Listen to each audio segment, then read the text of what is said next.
तो सुपरमैन के साथ डीसीयू के फ्यूचर के लिए बहुत सारे डोर्स ओपन हुए हैं। मूवी का sequel, Green Lantern Corps and Peacemaker series से कनेक्शन और इस मूवी के इवेंट्स डीसीयू के आने वाले प्रोजेक्ट्स पर भी असर करेंगे। इस वीडियो में ईस्टर एग्स हैं, हिडन डिटेल्स हैं और कुछ अपडेटेड थ्योरीज भी हैं।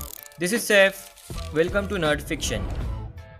So let's talk about some hidden details and Easter eggs in this movie. मैं सीन बाय सीन तो ब्रेक डाउन नहीं करूंगा, लेकिन जितने भी छोटे मोटे हिडन डिटेल्स मिले हैं I will point those out. Movie के स्टार्ट में जब सुपरमैन अंटार्कटिका में गिरता है तो वो ऑलरेडी लेक्स के हैमर ऑफ बोरिविया से फाइट करके आया है, लेकिन उसका सूट बहुत ही क्लीन लगता है। ना कोई धूल मिट्टी के निशान है और ना कोई फायर बर्न मार्क्स। इसका मतलब है कि हैमर ऑफ बोरिविया ने उस पर कंटिन्यूअसली अटैक किया है और जमीन पर गिरने से पहले दूसरा अटैक कर देता था। इसके बाद जब सुपरमैन वापस फाइट करने के लिए जाता है तो कुछ लोग बोल रहे थे कि यहाँ पर सुपरमैन का रिएक्शन टाइम बहुत स्लो होने की वजह से सुपरमैन बार बार पिटता रहता है, लेकिन ऐसा नहीं है। अल्ट्रामैन जो हैमर ऑफ बोरेविया के सूट में है वो भी सुपरमैन जितना ही फास्ट है, लेकिन वो लेक्स के कमांड पर ही हमला करता है और लेक्स ने सुपरमैन को 3 साल ऑब्जर्व करके अल्ट्रामैन को बनाया है। 2500 से भी ज्यादा attacks and counter moves prepare किए हैं, इसलिए यहाँ पर सुपरमैन पिटता है। लेकिन मूवी के एंड में जब लेक्स अल्ट्रामैन को कमांड नहीं दे पाता है तब सुपरमैन अल्ट्रामैन को पीटता है। सो बेसिकली सुपरमैन का रिएक्शन टाइम स्लो नहीं था, लेक्स लूथर के मूव्स फास्ट थे। सेकंड डिटेल इज जब सुपरमैन इन रोबोट्स को थैंक यू बोलता है तो नंबर 4 रोबोट बोलता है कि no need to thank us, we do not have consciousness. लेकिन जब सुपरमैन न्यूली ज्वाइंड रोबोट 12 को देखता है और एक्नॉलेज करता है तो वो खुश हो जाती है, which means they do have some consciousness. हम बैकग्राउंड में देख सकते हैं कि कुछ रोबोट्स यहाँ पर इनएक्टिव लगे हुए हैं। सो जिस तरह नंबर 12 यहाँ पर नई नई बनाई गई रोबोट है, वैसे ही ये रोबोट्स भी वर्क इन प्रोग्रेस हो सकते हैं या फिर इनको चार्ज पर रखा गया है। जब क्लार्क का आर्टिकल डेली प्लेनेट के फ्रंट पेज पर छपता है तो वो उसका फर्स्ट फ्रंट पेज आर्टिकल होता है, जिस पर Jimmy Olsen and Clark Kent बहुत ज्यादा खुश होते हैं। लेकिन लुइस का रिएक्शन यहाँ पर बहुत डल होता है। बट ये वाले सीन में हम देख सकते हैं कि लुइस ने अपना पहला फ्रंट पेज वाला आर्टिकल कटआउट अपने लिविंग रूम में फ्रेम करके रखा हुआ है। उसके लिए ये कोई बड़ी बात नहीं है। Next detail is from the scene जब लेक्स लूथर अपनी टीम के साथ फोर्ट्रेस ऑफ सॉलिट्यूड के लोकेशन पर जाता है। वहाँ पर उसको ऑलरेडी पता होता है कि फोर्ट्रेस ऑफ सॉलिट्यूड सुपरमैन के डीएनए से ही ओपन होगा, बिकॉज जब इंजीनियर यहाँ फर्स्ट टाइम पहुंची थी तो फोर्ट्रेस ऑफ सॉलिट्यूड अपने आप अंडरग्राउंड चला गया था, जिस पर लेक्स समझ गया था कि ये सिर्फ सुपरमैन के डीएनए से खुलेगा और इसीलिए वो तब इंजीनियर को वापस बुला लेता है और बाद में अल्ट्रामैन के साथ वहाँ पर पहुंचता है। हम पहले से जानते थे कि अल्ट्रामैन के मास्क के पीछे क्लार्क कैंट का ही फेस होगा, जो कि क्लोन होगा सुपरमैन का और उसको लेक्स लूथर ने ही बनाया होगा। लेकिन Lex Luthor using Ultraman's power to create hammer of Boravia was a master plan. इस काइजू वाले फाइट सीन में भी हम देख सकते हैं कि बैकग्राउंड में कुछ ब्रांड्स के बिलबोर्ड्स हैं एंड न्यूज चैनल भी दिख रहा है। अब ये कोई रैंडम एंडोर्समेंट्स नहीं है। ये स्फेयर न्यूज चैनल,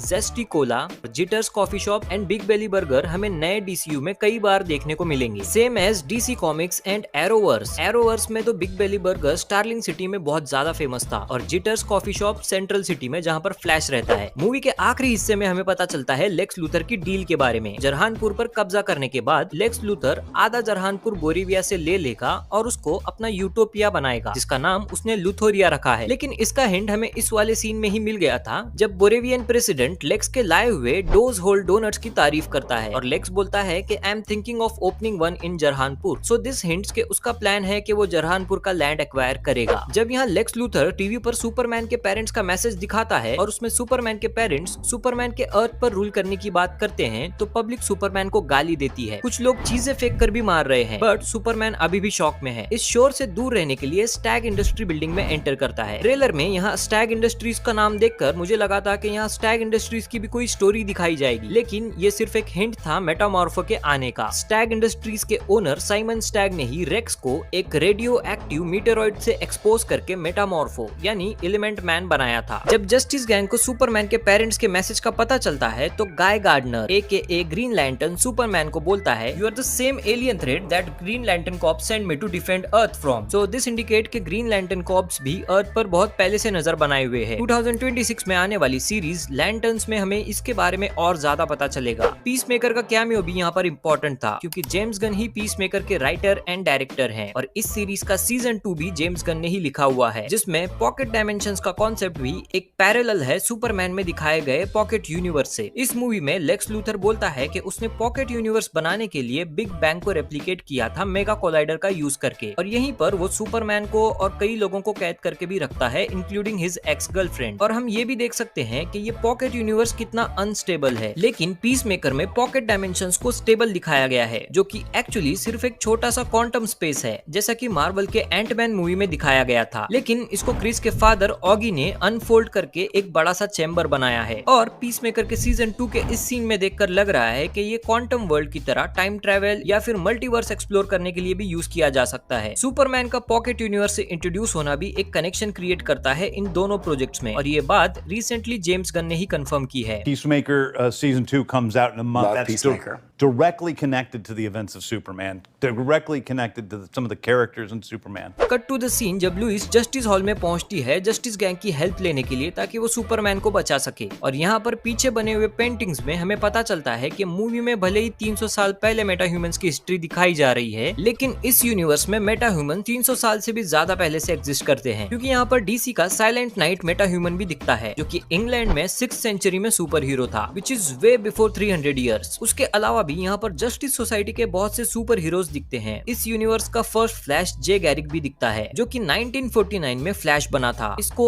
एरोवर्स में भी दिखाया गया था, और इजरा मिलर की द फ्लैश मूवी में भी इसका कैमियो था। So there are very less chances कि इस यूनिवर्स में हमें बैरी एलन वाला फ्लैश देखने को मिलेगा। यहीं पर जब गाय गार्डनर लुइस के सामने बताता है कि वो सुपरमैन की असली आइडेंटिटी जानता है, तो वो ये भी बताता है कि सुपरमैन हिप्नो ग्लासेस का यूज करता है। मतलब जब सुपरमैन क्लार्क केंट बनने के लिए ग्लासेस पहनता है, तो वो ग्लासेस लोगों को हिप्नोटाइज कर देते हैं, और लोग क्लार्क केंट की जगह पर किसी और पर्सन की शक्ल देखते हैं। आई मीन ये क्लियर स्टेटमेंट नहीं था, बस एक थ्योरी हो सकती है, बट इस इंटरव्यू वाले सीन में क्लार्क केंट सुपरमैन बनने के बाद हम उसकी वॉइस में डिफरेंस देख सकते हैं, आई मीन सुन सकते हैं।